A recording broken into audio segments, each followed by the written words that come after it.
अब हम surveying start करेंगे। सर्वेइंग में हम पहले इंट्रोडक्शन करेंगे, फिर इसके टाइप्स देखेंगे, फिर इसका प्रिंसिपल और यूजेस वगैरह देखेंगे। ठीक है, सर्वेइंग की पहले डेफिनेशन क्या होती है, ये डेफिनेशन आपने बहुत बार सुनी होगी, फिर भी मैं इसको मीनिंग आपको आसान लफ्जों में समझा देती हूँ। The art of determining the relative position of different objects on the surface of earth by measuring the horizontal distance between them and by preparing map to any suitable scale। Surveying और levelling के बीच में difference आपको भी समझ आएगा। देखो, ये suppose ये अर्थ सरफेस है, ठीक है, ये दो पॉइंट्स है, एक ये पॉइंट है और एक ये पॉइंट है। इनके बीच का हॉरिजॉन्टल डिस्टेंस हमें सर्वेइंग में फाइंड आउट करना होता है और उसके हिसाब से हमने इसकी रिलेटिव पोजीशन, इन दोनों पॉइंट्स की रिलेटिव पोजीशन बता देनी है। ये दो पॉइंट्स दोनों बहुत खुश हैं, बहुत हैप्पी है, ठीक है। और फिर उसके बाद क्या करना है, फिर उसके बाद लेवलिंग जो है, लेवलिंग में क्या करना होता है, the art of determining the relative vertical distance of different points on the surface of earth. ठीक है, अब लेवलिंग में हमें वर्टिकल डिस्टेंस देखना होता है। जैसे ये अर्थ सरफेस है सपोज, ठीक है, तो ये दो पॉइंट्स है, ये सपोज ये जो ट्राइंगल्स है ये माउंटेन्स है, तो ये दो पॉइंट्स है, एक ये पॉइंट है और ये पॉइंट है, इनके बीच का वर्टिकल डिस्टेंस हमें फाइंड आउट करना है लेवलिंग में। और सर्वेइंग में हम क्या कर रहे हैं, इसका हॉरिजॉन्टल डिस्टेंस देख रहे हैं। ठीक है, इनके बीच में वर्टिकल डिस्टेंस फाइंड आउट करना है लेवलिंग में। ठीक है, इतना मोटा मोटा मतलब इनके बीच का डिफरेंस आपको समझ आ गया। मतलब कि अगर हम सर्वेइंग में जाएंगे तो सर्वेइंग में हम किसकी बात कर रहे होंगे, हॉरिजॉन्टल प्लेन की बात करेंगे, हॉरिजॉन्टल प्लेन में मेजरमेंट्स होंगी। ठीक है, और लेवलिंग में क्या होगा, वर्टिकल प्लेन में मेजरमेंट्स होंगी। अब हम करेंगे क्लासिफिकेशन ऑफ सर्वेइंग।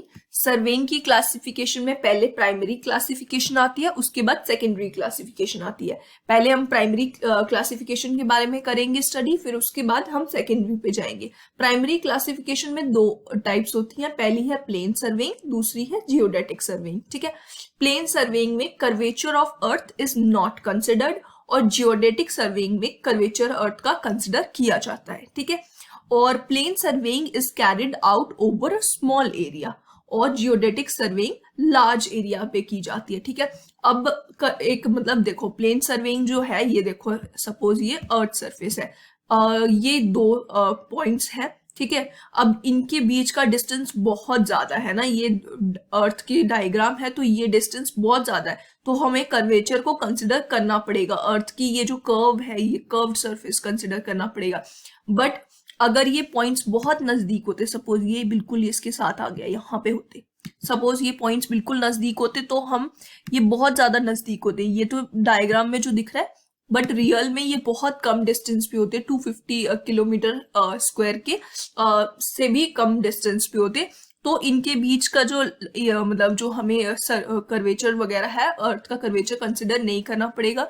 अर्थ के सरफेस एकदम प्लेन रहेगा। ठीक है, उस टाइम पे उसको बोल देंगे प्लेन सर्वेइंग। और दूसरे पहले वाला जो केस था जिसमें दूर दूर थे वो दोनों पॉइंट्स, उसको बोल देंगे जियोडेटिक सर्वेइंग। ठीक है, carried out over small area और ये लार्ज एरिया, और एरिया कितना, is done on area. Plane surveying less than 250 kilometre square के एरिया में की जाती है और geodetic surveying greater than 250 kilometre square पे की जाती है। ठीक है, ये हो गया। फिर उसके बाद surface of earth considered plane. ठीक है, इतना तो समझ आ गया कि प्लेन सर्वेइंग में अर्थ सरफेस को प्लेन कंसिडर करना है और इसमें क्या करना है, कर्व्ड कंसिडर करना अर्थ के सरफेस को। ठीक है, और फिर उसके बाद line joining any two point is considered straight line. दो पॉइंट्स को ज्वाइन करने वाली जो लाइन होगी बीच में, उसको कंसिडर करेंगे स्ट्रेट लाइन। और यहाँ पे जियोडेटिक सर्वेइंग में दो पॉइंट्स को ज्वाइन करने वाली लाइन को कर्व्ड लाइन कंसिडर करेंगे। ठीक है, फिर उसके बाद है जो ट्राइंगल फॉर्म होंगे, triangle form by any 3 points is called plane triangle in the case of plane surveying and is called spheroidal triangle, spherical triangle in case of geodetic surveying। देखो, अब spherical और plane triangle के बीच में difference देखो, ये है एक spherical triangle, ये है plane triangle। spherical triangle के अंदर ये यहाँ पे plane triangle दिख रहा है ना, इनके बीच में ये डिफरेंस है। अब इनका जो एंगल है, ये देखो इनके एंगल्स डिफरेंट लग रहे हैं ना, और ये जो इसके यहाँ पे ये देखो, ये जो है एकदम स्ट्रेट लाइन है ये वाले अंदर वाले में, और बाहर वाले में कर्व लाइंस है। ठीक है, तो ये बाहर वाला जो है ये है स्फेरिकल ट्राइंगल और अंदर वाला प्लेन ट्राइंगल। और इनके जो एंगल्स होंगे, इन्हीं ट्राइंगल्स के एंगल्स जो होंगे प्लेन सर्वेइंग के केस में प्लेन एंगल होगा और जियोडेटिक सर्वेइंग के केस में स्फेरिकल एंगल होगा। अब प्लेन एंगल और स्फेरिकल एंगल तो आपको पता चल ही गया होगा इस डायग्राम से, बट इतना मैं बता दूं कि इनके बीच में ज्यादा डिफरेंस नहीं होता, इनके एंगल के बीच में बहुत ऐसे, ये डायग्राम के हिसाब से आपको बहुत ज्यादा लग रहा होगा बट इतना डिफरेंस होता नहीं है, इसमें सिर्फ 1 सेकेंड का डिफरेंस होता है, 1 सेकेंड, सिर्फ सेकेंड, ठीक है, बहुत कम डिफरेंस होता है। तो ये इन दोनों के बीच के डिफरेंस हो गया प्लेन सर्वेइंग और जियोडेटिक सर्वेइंग के बीच में।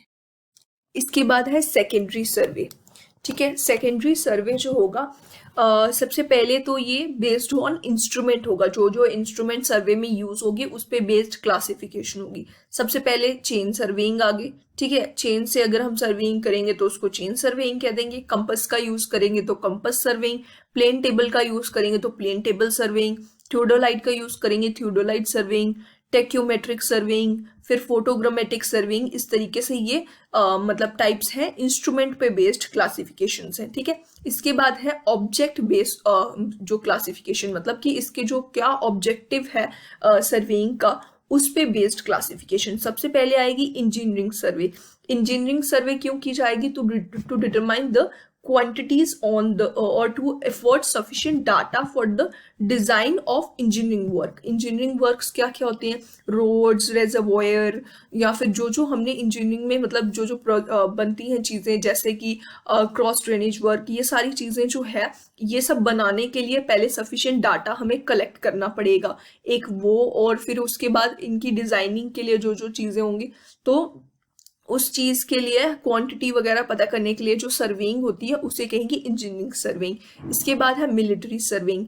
मिलिट्री सर्वेइंग क्यों की जाती है? To determine the point of strategic importance. एक कंट्री की जो मतलब आर्म्ड फोर्सेस हैं वो मिलिट्री सर्वेइंग करेंगी, मतलब उनको पता करना होगा कि यहाँ पे ये पॉइंट है, ये है वगैरह वगैरह, ठीक है, उस चीज के लिए की जाएगी मिलिट्री सर्वेइंग, ठीक है। फिर उसके बाद है mine surveying, to explore mineral wealth of a country. एक कंट्री की मिनरल वेल्थ के लिए की जाती है, मतलब अगर एक जगह जाके पता करेंगे कि यहाँ पे इससे पता चलता है कि मिनरल्स वेल्थ या फिर जो जो मिनरल्स प्रेजेंट है कितनी क्वांटिटी में। आपने न्यूज़ में भी सुना होगा, कई बार बोलते हैं कि ये वाला मिनरल मिला है यहाँ पे, बहुत ज़्यादा क्वांटिटी में प्रेजेंट है। ये सब सर्वेइंग से पता चलता है कि ये मिनरल यहाँ पे प्रेजेंट है, ठीक है। तो वो हो गए माइन सर्वेइंग। फिर उसके बाद geological surveying. Geological surveying by the way ये क्वेश्चन भी आया हुआ है, तो आपको ये इंपॉर्टेंट याद रखना है कि ये न्यूमेरिकल मतलब क्वेश्चन पूछा गया है ये, ठीक है। जियोलॉजिकल सर्वेइंग क्यों की जाती है? Used for determining different strata in the earth crust. Earth crust के बारे में स्टडी करते हैं कि कौन सी ये रॉक कितनी पुरानी है, ये इग्नियस रॉक है, मेटामॉर्फिक रॉक है, कौन सी है, ये सब स्टडी करने के लिए जियोलॉजिकल सर्वेइंग से करते हैं, ठीक है। फिर उसके बाद है archaeological surveying, to study ancient relics. Relics क्या चीज़ है? रिलिक्स कोई बहुत पुरानी चीज़ होगी, बहुत बहुत पुरानी चीज़, और वो एग्जिस्ट कर रही है, जो उसके बारे में स्टडी करेंगे उसको कहेंगे आर्कियोलॉजिकल सर्वे, ठीक है। इसके बाद ये based on nature of field, मतलब जिस जहाँ पे हम कर रहे हैं उस जगह के पे बेस्ड भी क्लासिफिकेशन होती है। जैसे कि land survey, land survey common सी बात है, लैंड में करेंगे। मरीन और हाइड्रोग्राफिक सर्वे, मतलब कि वाटर के आसपास होगी ये, ठीक है। फिर उसके बाद एस्ट्रोनॉमिकल सर्वे। एस्ट्रोनॉमिकल सर्वे कैसे करेंगे? हेवनली बॉडीज जो होती हैं, सन, स्टार्स वगैरह, उनके रिस्पेक्ट में जब हम डिस्टेंस फाइंड आउट करते हैं या कुछ भी 2 पॉइंट्स के बीच का या कुछ भी हम फाइंड आउट करते हैं, उससे रिलेटेड जो सर्वे होगा उसको हम एस्ट्रोनॉमिकल सर्वे बोलेंगे, ठीक है। अब लैंड सर्वे के 3 और टाइप्स हैं। सबसे पहले है टोपोग्राफिक, जिससे क्या करते हैं? To determine the natural features of a country. एक कंट्री के नेचुरल फीचर्स को फाइंड आउट करने के लिए लैंड टोपोग्राफिक सर्वे करेंगे, जैसे कि रिवर, स्ट्रीम, लेक्स वगैरह, हिल्स एंड ऑल, इन सब चीज़ों के बारे में स्टडी करने के लिए टोपोग्राफिक सर्वे करते हैं। फिर उसके बाद आता है city survey, for the construction of streets, water supply system and all, ठीक है। इन सब चीज़ों के लिए सिटी सर्वे करते हैं। और कैडेस्ट्रल सर्वे, ये भी आया हुआ है, कैडेस्ट्रल सर्वे भी बहुत बार आया हुआ है क्वेश्चन, तो ये भी ध्यान रखना है। कैडेस्ट्रल सर्वे क्यों करते हैं? टू डिटरमाइन द बाउंड्री, मतलब कि एक अगर प्रॉपर्टी है, सपोज कोई प्रॉपर्टी है और हमें उसको फिक्स करना है उसकी बाउंड्री को, और फिर उसके बाद एक ओनर से दूसरी ओनर की को ट्रांसफर करनी है, वो इन सब चीजों का काम जो है वो कैडेस्ट्रल सर्वे की हेल्प से होता है। ठीक है, इसके बाद है principle of surveying, object of surveying और यूज ऑफ सर्वेइंग। ठीक है, अब पहले प्रिंसिपल से स्टार्ट करते हैं। प्रिंसिपल क्या है? दो इसके बेसिक प्रिंसिपल है। To work from whole to part. ठीक है, ये एक प्रिंसिपल आपने बहुत बार सुना होगा और ये इसका सबसे पहला जो मेन इंपॉर्टेंट प्रिंसिपल है। और इसमें क्या करना होता है, हमें पहले एक, सपोज ये एक बाउंड्री है, एक बाउंड्री हमने सिलेक्ट करनी है, फिर उसकी मतलब पूरी डायमेंशंस वगैरह सब कुछ लेके उसको ड्रॉ कर दिया एक चार्ट पे, या जो भी हमने करना है इसका पहले बाउंड्री पे आना। ठीक है, मेन सर्वे लाइंस इसकी ड्रॉ कर दी, और ये अगर हम चेन सर्वेइंग में सपोज कर रहे हैं तो ऐसे करके कर लिया। फिर उसके बाद उसको डिवाइड करते हैं और इसकी ये स्मॉल स्मॉल ट्राइंगल्स में डिवाइड किया जाता है। चेन सर्वेइंग की बेसिकली मैं बात करूँ, चेन सर्वेइंग में स्मॉल ट्राइंगल्स में डिवाइड किया जाता है। बट ऐसे आपको क्या करना है कि एक मतलब होल पार्ट को पहले पूरे पोर्शन को लेके फिर उसके बाद उसको छोटे छोटे पार्ट्स में डिवाइड करके और फिर उसके बाद उसके बारे में स्टडी करना है। अब देखो यहाँ पे ये ट्राइंगल बना दिया, फिर उसके बाद इसके बीच में यहाँ पे ये बिल्डिंग आ गई, फिर इस तरीके से यहाँ पे एक पॉन्ड आ गया, फिर मतलब बाद में जब ये कर दिया हमने ट्राइंगल्स बना दिया, उसके बाद इसके बीच में हमने क्या क्या फीचर्स हैं, क्या क्या चीजें हैं, उनके बारे में ड्रॉ करना। बाय द वे ये बिल्डिंग आप सोचोगे बिल्डिंग नहीं है, ये इसका टॉप व्यू है, तो ये बिल्डिंग ही है। ठीक है, फिर इस तरीके से ये आपको बनाना है, मतलब होल्स पहले होल, फिर उसके बाद पूरे पार्ट उसको पार्ट्स में डिवाइड करके फिर स्टडी करना। क्यों करते हैं?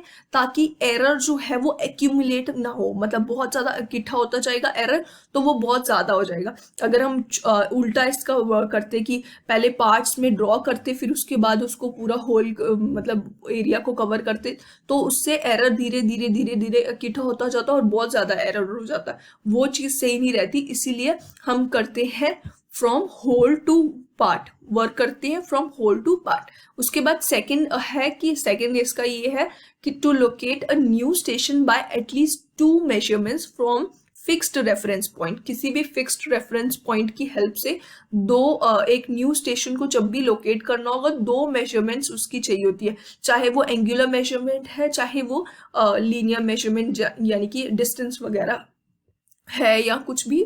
तो मतलब 2 एटलीस्ट मेजरमेंट चाहिए होती है एक न्यू स्टेशन को इस्टेब्लिश करने के लिए, एक न्यू स्टेशन को सिलेक्ट करने के लिए, उसके मतलब उस पे हमें 2 मेजरमेंट्स चाहिए होती है। ये इसका सेकंड प्रिंसिपल है। अब ऑब्जेक्ट ऑफ सर्वेइंग, ऑब्जेक्टिव यानी कि और या फिर यूज ऑफ सर्वेइंग, बहुत सिंपल है दोनों चीजों में। मोटा मोटा यही है कि इन दोनों में हमें मैप प्रिपेयर करना होता है। ठीक है, इसका ऑब्जेक्टिव क्या है? सर्वेइंग का मैप प्रिपेयर करना है। यूज क्या है? मैप प्रिपेयर करने के काम आता है। Topographical map, cadastral map, engineering map, military map, geological map, archaeological map, contour map, ये सब आपने अभी अभी मैंने आपको इन सब चीज़ों के बारे में बताया। कॉन्टूर मैप के बारे में मैं बताती हूँ। कॉन्टूर मैप में क्या होता है कि कॉन्टूर मैप में हमें एक ऐसा कर्व बनाना होता है जिसमें हर एक पॉइंट की सेम एलिवेशन होता है, सेम उसका आरएल होता है। ठीक है, एक ऐसा कर्व होता है। इसके बारे में हम बाद में अच्छे से डिटेल में हम स्टडी करेंगे। ठीक है, तो बस इतना ही है। इसके बाद हम नेक्स्ट वीडियो में लीनियर मेजरमेंट्स के बारे में पढ़ेंगे।